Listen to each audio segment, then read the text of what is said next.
Graças a paz, meus irmãos, um bom dia. Nós estamos iniciando mais uma manhã e também mais um devocional que a nossa igreja tem disponibilizado aos seus membros nesse período de crise que estamos vivendo.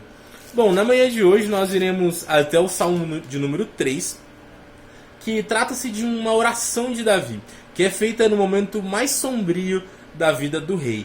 Nós precisamos nos lembrar da história dele, do contexto onde ele estava, para entender o que está acontecendo, porque ele está fazendo essas súplicas a Deus. E a Bíblia nos relata que Absalão, o filho do próprio rei Davi, o golpeia e toma o poder de Davi e toma o trono de seu pai. Como relata a escritura, Absalão ia até a porta do palácio de Davi, e todas aquelas pessoas que tentavam ter uma audiência com o rei, mas não conseguiam, Absalão dizia a elas que se ele fosse rei e não Davi seu pai, aquelas pessoas teriam sim a sua audiência e teriam as suas causas julgadas. Nós precisamos lembrar que no contexto da época, o rei também era um tipo de juiz que julgava causas entre o povo. E é então que Absalão consegue comprar o coração do povo. E comprando o coração do povo, Absalão consegue um ambiente onde ele pode então tomar e golpear o poder de seu pai e tomar o trono dele. Ele faz isso e Davi precisa fugir. O rei precisa fugir de sua própria nação. É nessa situação de adversidade que Davi faz então essa oração. E nós podemos perceber pelo Salmo que Davi sofre uma espécie de queda de popularidade muito radical. Vejamos os versículos 1, 2 e 6. Senhor, como tem crescido o número dos meus adversários. Versículo 1 começa relatando essa dificuldade que Davi passava por causa da perca de popularidade que ele teve. Um dos exemplos bem aparentes dessa perca de popularidade é que Simei, alguém da casa de Saul, do antigo rei, ele caçoa de Davi enquanto Davi está fugindo. Parece que alguns inimigos de Davi que estavam escondidos aproveitam desse momento também para aparecer e caçoar dele. O versículo 1 continua repetindo o que já havia sido dito, né? São numerosos que se levantam contra mim. E no versículo 2, ainda um tipo de ofensa mais agravante contra Davi. Veja o que diz o versículo 2. São muitos que dizem de mim, não há em Deus salvação para ele.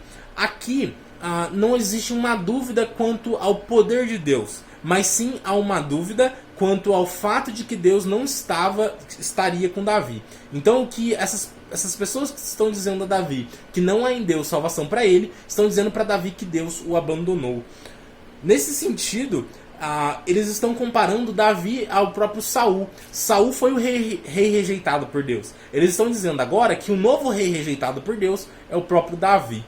O versículo 6 continua dizendo que não só pessoas desconhecidas estavam tomando parte contra Davi, mas o próprio povo de Davi estava tomando parte contra ele. Veja o que diz o versículo 6. Não tenho medo de milhares do povo que tomam posição contra mim de todos os lados. É aqui também que nós percebemos que apesar da adversidade, Davi mantinha a sua fé em Deus.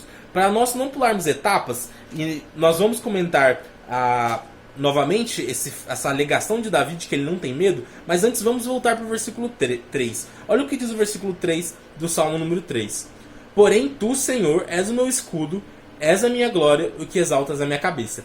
Ele acabou de falar que existem muitas pessoas tomando parte contra ele, mas ele continua mantendo a sua confiança em Deus. E veja o que ele diz quando diz que Deus é a glória dele e é Deus que exalta a cabeça dele. O que Davi está dizendo é que ele tem plena certeza de que o seu reinado não é uma vocação que ele recebeu de qualquer outro ser do universo, mas sim uma vocação que o próprio Deus deu a ele. Davi era rei porque Deus assim escolheu. Diferente de Saul, que foi rei porque o povo queria que Saul fosse rei. Não, Davi era rei porque Deus havia escolhido assim. Davi tinha confiança nisso, e é por isso que ele mantém a sua confiança em Deus, mesmo em momentos de adversidade.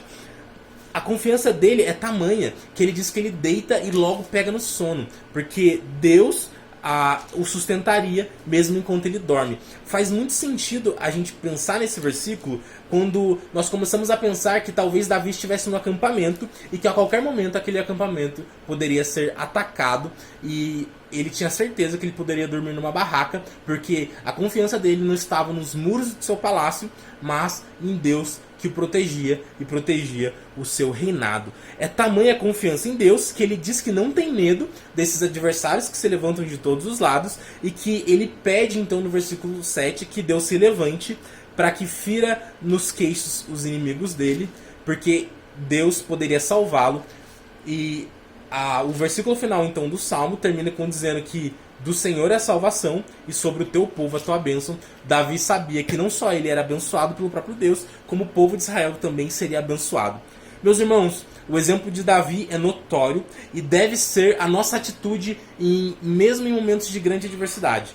Não importa o tamanho do nosso inimigo, não importa o tamanho daquilo que tem nos ofendido, daquilo que tem sido violento contra nós. Há esperança em Deus. Deus, o Todo-Poderoso, nos ama. Ele não nos abandonará, como não abandonou Davi, que depois recuperou o seu trono. Porque mesmo que a nossa vida seja tragada, mesmo que doenças nos acometam, existe um lar no céu que nos espera, onde não haverá mais morte, nem sofrimento, nem dor. Essa é a nossa esperança em momentos de adversidade, saber que um dia toda a dor acabará, porque toda a dor é por enquanto. Vamos orar para que nós encerremos então o nosso devocional, e eu te peço que durante esse dia ore a Deus, colocando a sua confiança nele e sabendo que o seu medo pode ser combatido pela graça do Todo-Poderoso. É Ele que te sustenta, é Ele que exalta a sua vida, é Ele que te mantém vivo e respirando. Mantenha sua confiança nisso e ore a Ele pedindo para que Ele te guarde, que Ele certamente te guardará e te concederá um lar eterno. Em nome de Jesus, vamos orar então, para que nós encerremos o nosso devocional. Senhor, grande Deus, a medida que Davi teve de confiança em Ti é o que te pedimos. Alimenta a nossa fé, para que nós possamos, mesmo em momentos de dificuldade, mesmo em momentos onde as circunstâncias parecem ser ruins, manter a confiança em Ti, confiantes de que o Deus Todo-Poderoso pode nos livrar de todo mal. E ainda que não nos livre da morte, certamente guardará morada para nós na sua casa e no seu céu. Essa é a nossa oração, em nome de teu Filho Jesus. Amém.